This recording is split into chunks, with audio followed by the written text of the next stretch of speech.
고백합시다. 주님의 사랑으로 제자의 덕목을 실천하라.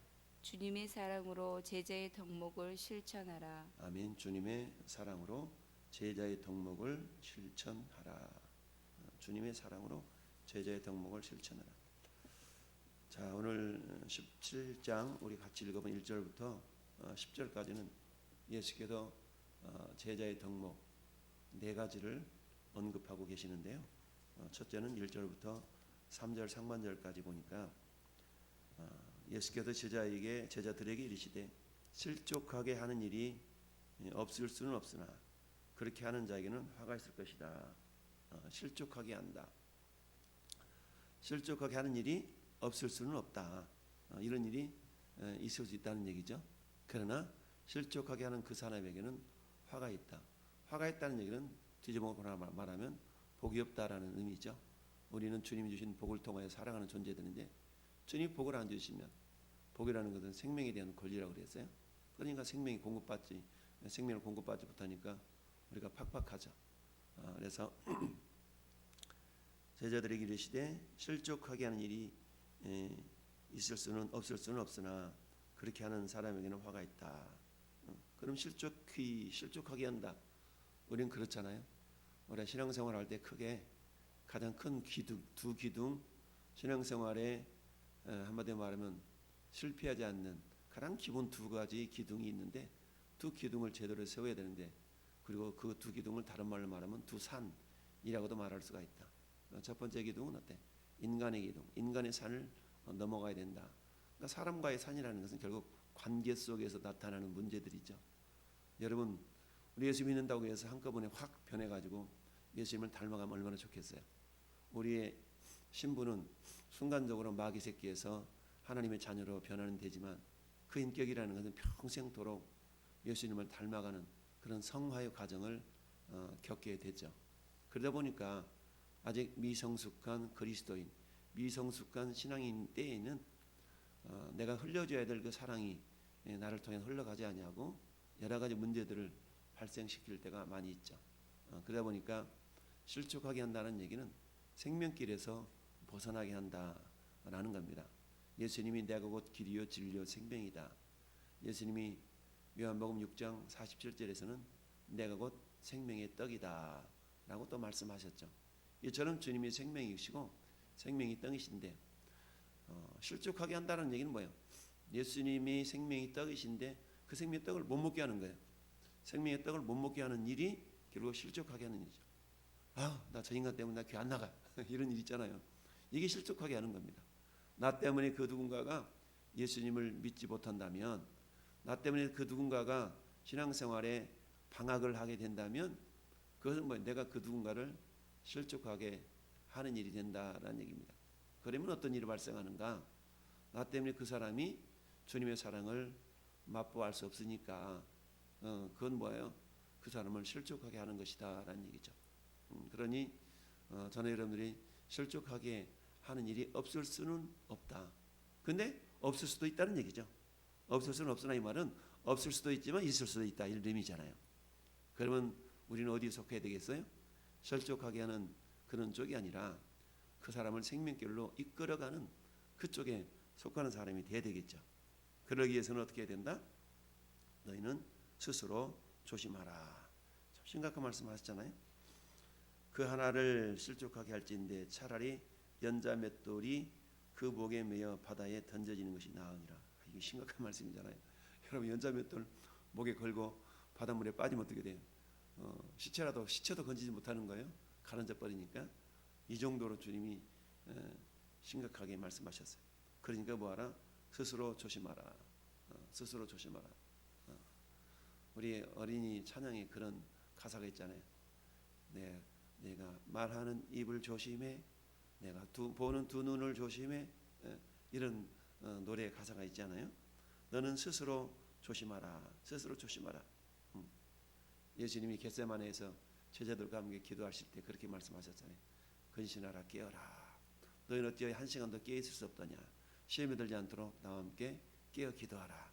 이렇게 말씀하시죠. 마귀는 호시탐탐 어떻게든 우리를 넘어뜨리려고 기회를 엿보는 자가 마귀 아니겠어요?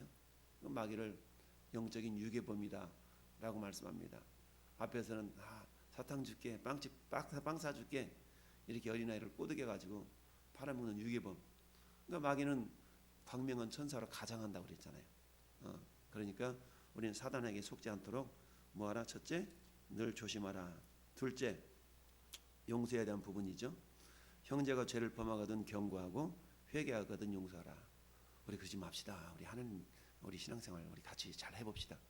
이 권면하고 그렇게 해서 혹시라도 엇나가는 사람이 있다면 이 권면해서 경고하고 그래야 된다. 내가 우리 권사님 때문에, 우리 내가 집사님 때문에 정말 내가 신앙생활 잘못하려고 그랬네. 집사님 내가 권사님 진짜 내가 한번 이제 잘해볼게. 이런 일. 이건 뭐예요? 하루 7번이라도 내게 죄를 짓고 7번이라도 돌아와서 내게 회개하노라 하거든 너는 용서하라. 왜 이렇게 해야 될까? 왜 이렇게 해야 될까? 이미 우리는 주님께로부터 용서함 받은 자이죠. 우리는 영원히 죄 허물로 죽었던 자들인데 주님께서 우리 모든 허물을 주께 다 담당시키시고 우리를 이미 용서한 자이기 때문에 우리는 그 누구가 우리에게 어떤 잘못 행했다 할지라도 그것을 용서하지 못할 그런 근거는 없다. 우리는 이미 우리 목숨을 용서받았기 때문에 그 누구의 연약함도 우리는 용서할 수 있는 자가 되어야 된다라는 얘기죠. 사도 베드로가 베드로전서 4장에서 뭐라고 말씀하고 있어요? 너희는 서로 뜨겁게 사랑할지니 사랑은 허다한 죄도 덮느니라 그랬죠. 근데 성경은 뭐라고 말씀해요? 이미 너희 안에 주님의 사랑이 부어져 있잖아. 이렇게 말씀하고 있죠. 그러니까 하나님의 사랑이 우리 마음 가운데 부어져 있으니까 그 누구도 사랑하지 않을 수가 없고 사랑하면 다 용서가 되잖아요. 그렇지 않습니까? 이거 우리 부모님들 생각해 보면 알잖아요. 저 왼수 그러면서도 내 새끼니까 다 용서가 되잖아요. 왜 그래요? 사랑 때문에 그렇다. 자, 세 번째는 뭡니까? 5절 말씀, 6절 말씀 보니까 우리에게 믿음을 더하소서. 믿음에 대한 부분을 주님께 요구하고 있다. 근데 주님의 대답은 뭐예요?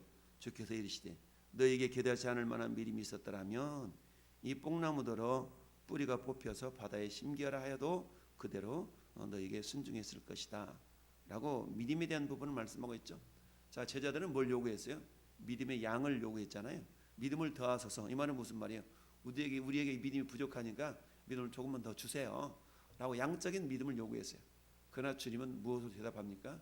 믿음이라는 것은 양적인 문제가 아니라 질적인 문제다 라고 주님이 말씀하고 있어요. 그래서 6절에서 너희에게 겨자지 않을 만한 믿음이 있었더라면 이 뽕나무더러 뽑혀서 바다에 심겨져라 해도 그렇게 순종했을 것이다. 그러니까 결국 뭡니까? 겨자지 않을 만한 믿음. 겨자씨는 어떤 믿음이 어떤 씨예요? 겨자씨는 생명 있는 씨라고 그러죠. 생명. 겨자씨. 겨자씨. 배추씨 말해요. 겨자씨. 사모님 겨자씨 보셨어요? 여기 배추씨 말하잖아요. 이렇게 무씨 배추씨. 근데 이것이 이 속에 생명이 있기 때문에 어때요? 씹으면 겨자 냄새가 나고 씹으면 싹이 나서 자라게 된다라는 얘기죠. 결국 뭡니까? 생명 있는 믿음은 크고 작음의 문제가 아니라 여러분 막 태어난 아기는 생명이 있죠. 그 막 태어난 아기가 할 수 있는 일은 뭐예요? 울고 웃고 똥 싸고 젖 먹고 이 네 가지만 하면 되는 거예요. 그 막 태어난 아이가 행할 수 있는 생명의 역사는 네 가지거든요. 웃든지 울든지 똥 싸든지 오줌 싸든지 먹든지 젖 먹든지 이 네 가지요. 그런데 여러분 20살 먹은 청년이 똑같이 생명이 있죠. 20살 먹은 청년은 어때요? 갓난아이가 하지 못하는 그런 많은 일들을 할 수가 있는 거죠. 이런 것처럼 아무리 적은 생명이 있다 할지라도 그 생명에 대한 어떤 역사를 이룰 수 있는 그런 부분이 충분히 있다는 얘기죠. 그런 것처럼 믿음이라는 것은 저 믿음이 부족한데요. 아니, 너한테는 너에게 있는 그 믿음의 분량만큼 행할 수 있는 능력이 있어 라고 하면서 생명 있는 믿음에 대한 그런 내용을 주님 말씀하고 있죠.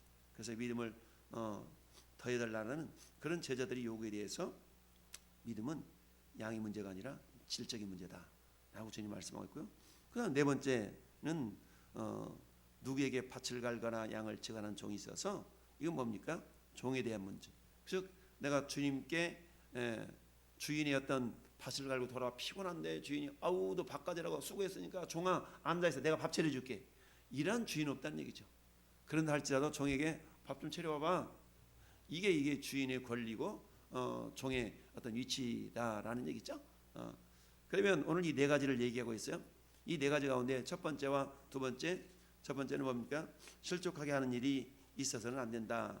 두 번째, 자 용서의 문제.